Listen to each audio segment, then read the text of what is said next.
আমার প্রতিবেশী, এতদিন দেখে আসলাম যে তারা আওয়ামী লীগ করে, আজকে তারা আমার গাড়ি ভাঙিয়েছে, আমার অফিস ভাঙিয়েছে, মিলে আগুন লেগে দিয়েছে, দিয়ে তারা আমাকে সর্বশান্ত করে ফেলে দিয়েছে, অগ্নিসংযোগ করে গেছে তারা। এখানে আমরা উপস্থিত দেখছি। আচ্ছা, এরা সব অপকর্ম করে এখন বিএনপিকে দোষারোপ করা হচ্ছে। এটার সুষ্ঠু বিচার চাই। আসসালামু আলাইকুম। দেশের বাহির থেকে বলছি, আমি একজন প্রবাসী। বাংলাদেশ থেকে ভেসে আসা সুবাতাসে প্রবাস থেকেও কেমন যেন ক্ষমতার লোভ গন্ধ পাচ্ছি। আমাদের প্রিয় বাংলাদেশে রাত হলেই শুরু হয় ডাকাতের আতঙ্ক। ভারতীয় র আমাদের বাংলাদেশে তাদের নিযুক্ত দালালদেরকে দিয়ে একটি বিশৃঙ্খলার পরিবেশ তৈরি করার জন্য এই ডাকাত নাটকটা করতেছে, যেন সাধারণ মানুষগুলো মনে করে যে এই সমস্যাগুলো বিএনপির কর্মীরা করছে এবং তারা যেন বিএনপির উপর রাগান্বিত হয় এবং ভবিষ্যতে যেন বিএনপি ক্ষমতায় না আসতে পারে, তার একটা প্রক্রিয়া চলছে।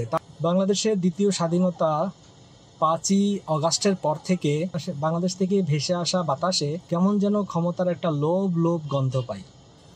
ইতিমধ্যেই মনে হচ্ছে কিছু গুরুত্বপূর্ণ ব্যক্তি, বিশিষ্ট সুশীল সমাজ বা বিশিষ্ট চিন্তাবিদরা যখন সাংবাদিকদের সাথে তারা বিশেষ ব্রিফিং দেন, এবং কিছু সাংবাদিকও মনে হচ্ছে যেন খুব সুকৌশল কায়দায় বিএনপি জামায়াতকে দূরে রাখতে চান।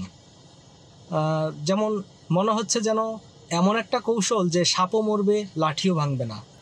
বিভিন্ন সংখ্যালঘুদের বাসায় ডাকাতির ঘটনা ঘটছে এবং ডাকাতরা ডাকাতি করার সময় স্বেচ্ছায় তাদের পরিচয় দিচ্ছেন তারা বিএনপির লোক, এবং সংখ্যালঘুদের ভয়ভীতি দেখাচ্ছে দেশ ছেড়ে চলে যাওয়ার জন্য।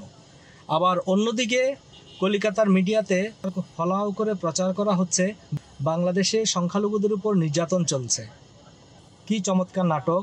তাই আমরা প্রবাসে বসেও বাংলাদেশ থেকে ভেসে আসা বাতাসে ক্ষমতার লোভ একটা গন্ধ পাই।